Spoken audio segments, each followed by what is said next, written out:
Jalan-jalan ke Cibubur, jangan lupa mampir ke Pangandaran. Di sini Bestot siap menghibur untuk kalian-kalian para pengangguran. Kali ini Bestot akan membahas alur film yang bertema Paris. Eits, bukan Jean Reno, Omar Sy, atau Bang Jordi sebagai karakter utama, melainkan sebuah tikus. Yaps, Ratatouille, film yang diproduksi oleh Pixar yang rilis pada tahun 2007. Mari kita bernostalgia, dan untuk kalian yang belum pernah nonton film ini, nggak apa-apa, lanjut aja karena channel ini membahas tentang alur film. Oke, nggak usah lama-lama dan banyak cincong, kita bumper dulu guys, let's go!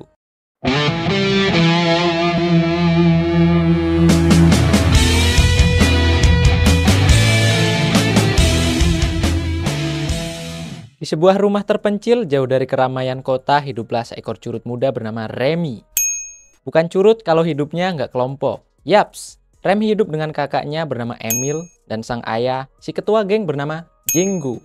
Umumnya tikus memperoleh makanan dari mencuri atau mengambil di tempat-tempat yang kotor.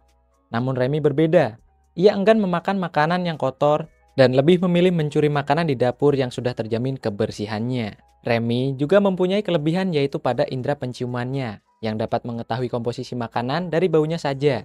Tak hanya itu, Remy juga bisa mengetahui mana makanan yang bersih dan mana makanan yang mengandung racun. Hal itu membuat ayah Remy memiliki ide untuk mempekerjakan Remy sebagai curut pendeteksi racun. Ayah Remy memiliki sudut pandang yang berbeda dengan Remy. Hal itu terlihat pada scene di mana saat Remy menolak makanan sampah dan si ayah menjelaskan, yang intinya, bodoh amat asal muasal makanan itu, yang penting perut bisa kenyang. Ayah Remy juga berpesan agar Remy menjaga jarak dengan manusia karena manusia itu berbahaya.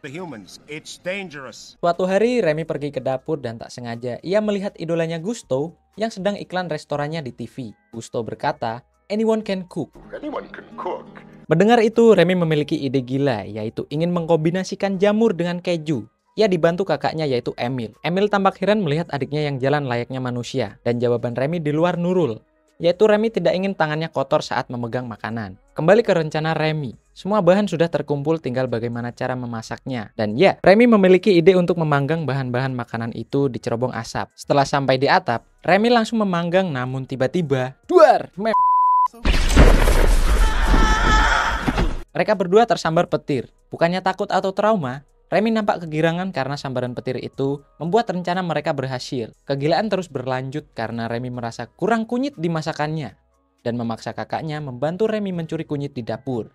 Singkat cerita, usaha mereka gagal karena si nenek terbangun dari tidurnya. Si nenek langsung mengambil senjata dan menembaki Remy hingga akhirnya si nenek melakukan kesalahan, yaitu menembaki plafon di mana itu adalah tempat tongkrongan tikus.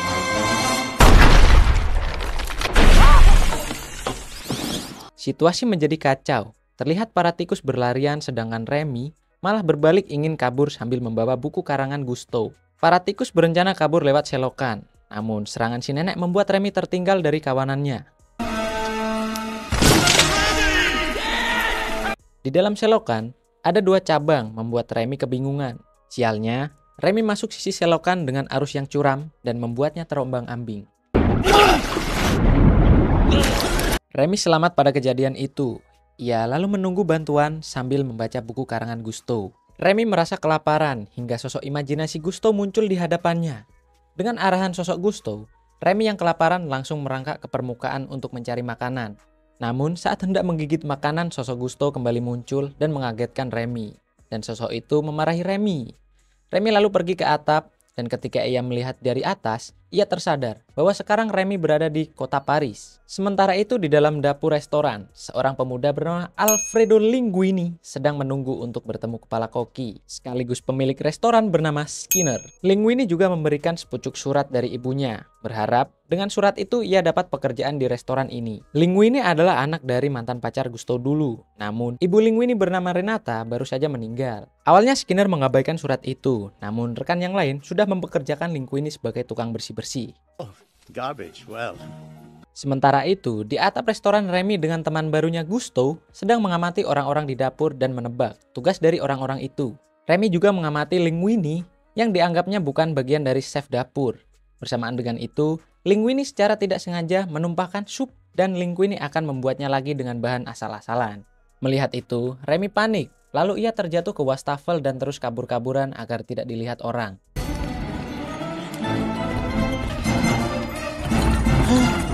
Remy lalu menuju ke jendela untuk kabur, namun Remy mencium bau sup yang tak sedap lalu ia menambahkan bumbu-bumbu agar rasa sup itu lebih baik.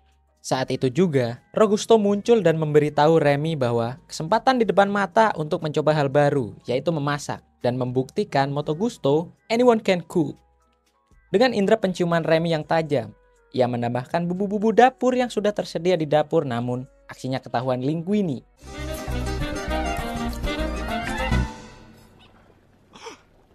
Singkat cerita, sup itu langsung dibawa menuju meja pelanggan. Yang kebetulan, pemesan sup itu adalah kritikus makanan bernama Solin Leclerc.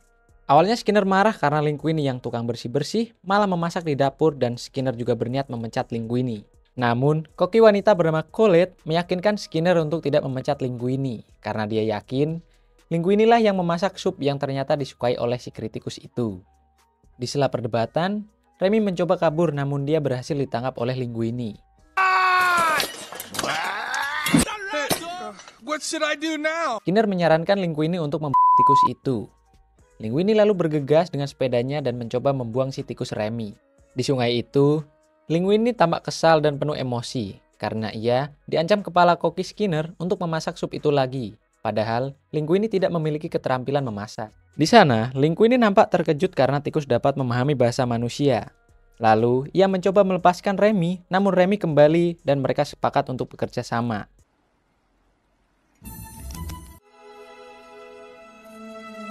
Linguini lalu membawa Remy ke apartemennya dan mereka memutuskan untuk tinggal bersama. Keesokan harinya, Linguini dan Remy akan memulai kerjasamanya. Namun, Linguini nampak kebingungan bagaimana cara mereka berkomunikasi. Agar tidak ketahuan orang lain, Linguini memiliki ide untuk menyembunyikan Remy, yaitu di selangkangan berjejeran dengan ular piton milik Linguini.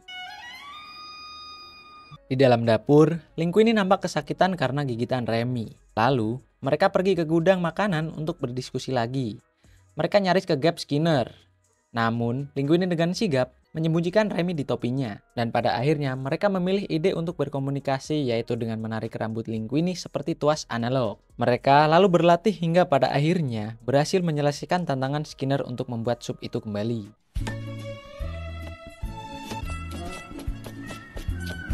Congratulations, you were able to repeat. Colette pun lalu membimbing Linguini dari memotong sayuran secara profesional, mengajarkan kebersihan di area dapur, dan mengajarkan teknik memasak ala Gusto. Colette juga memperkenalkan para chef seperti Lalo mantan pemain sirkus, Horst mantan narapidana, Pampidu dan juga Leros. Mereka semua berasal dari latar belakang yang unik, yang membuat mereka bukan sekedar koki biasa. Sementara itu, Skinner yang membuka surat dari Linguini terkejut, karena surat itu berisikan wasiat atas restoran Gusto yang harusnya diberikan ke anaknya yaitu Linguini. Skinner yang takut akan karirnya direnggut Linguini, akhirnya menelpon pengacara untuk melakukan tes DNA lewat rambut Gusto yang tertinggal di topinya. Suatu hari, pelanggan yang keseringan memesan sup menginginkan sesuatu masakan spesial yang tidak tertulis di menu. Lalu, Skinner meminta Linguini, si chef yang naik daun untuk memasak resep lama Gusto, yang Gusto sendiri nyatakan bahwa resep itu gagal. Saat membuatnya, Colette nampak kesal karena Linguini membuatnya berbeda dengan resep yang ditulis Gusto.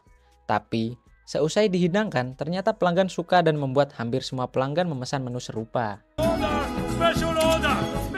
Setelah semua beres, Skinner lagi-lagi melihat bayang-bayang tikus di kepala Linguini.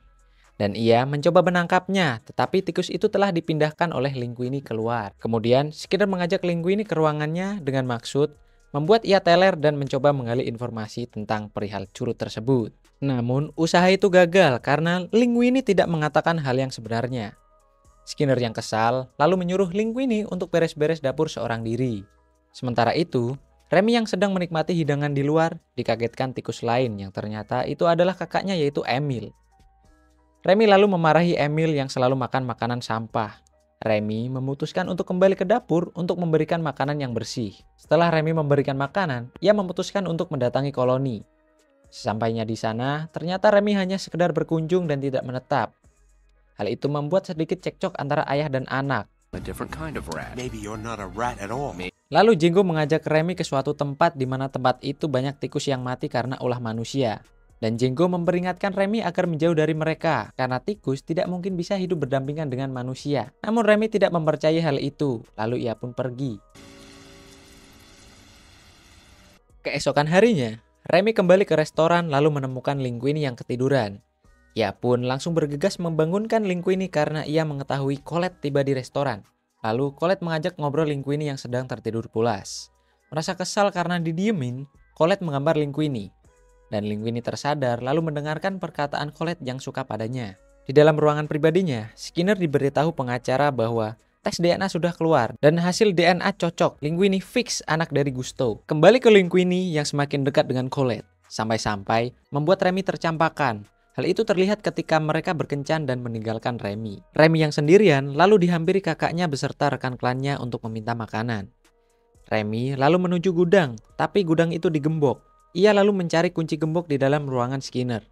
Dan secara tidak sengaja, ia menemukan surat wasiat Gusto serta bukti bahwa Linguini adalah anak Gusto. Saat Skinner kembali ke ruangannya, ia melihat Remy dan Remy pun kabur sambil membawa surat-surat tersebut. Kemudian terjadilah aksi kejar-kejaran yang menegangkan.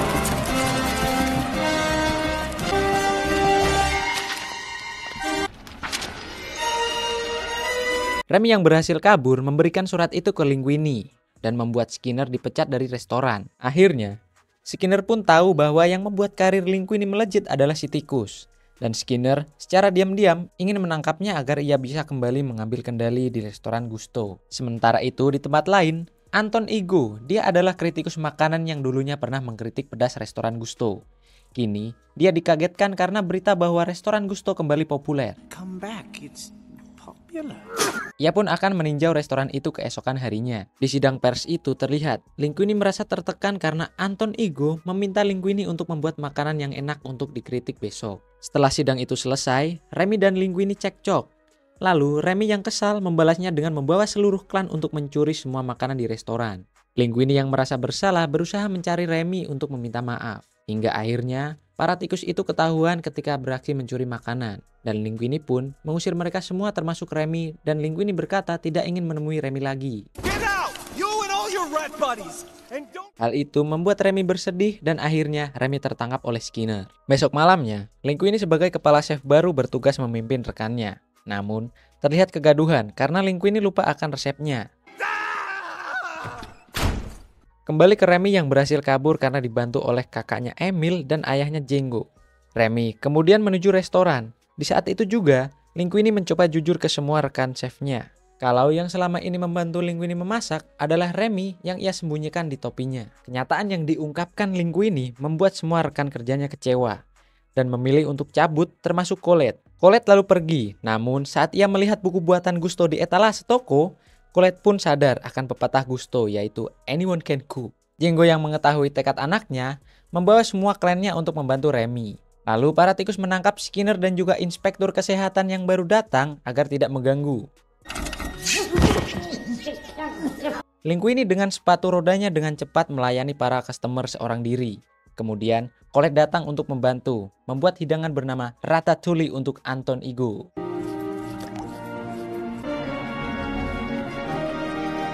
Hidangan akhirnya selesai dibuat dan disuguhkan ke Anton Ego.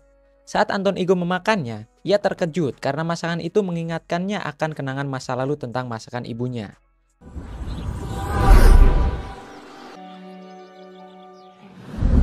Lalu Anton Ego ingin menemui koki yang masak hidangan tersebut. Linguini dan Colette setuju, tetapi Anton Ego harus menunggu sampai customer yang lain pergi. Setelah mengetahuinya, Anton Ego lalu menerbitkan ulasan yang cemerlang, berisikan, Remy adalah teladan dan bukti, moto Gusto anyone can cook. Setelah hal itu, restoran Gusto ditutup karena inspektur kesehatan mengatakan restoran Gusto banyak tikusnya di dapur. Dan Anton Ego juga kehilangan pekerjaannya karena mengkritik bagus restoran Gusto yang banyak tikus. Tak hanya itu, Anton Ego juga sering datang serta membiayai restoran baru milik Linguini dan Colette, di mana di sana ada area restoran tikus serta dapur yang dirancang khusus untuk Remy agar terus memasak. Film ini lalu ditutup dengan antrian panjang di luar serta tanda tikus berpenampilan seperti koki.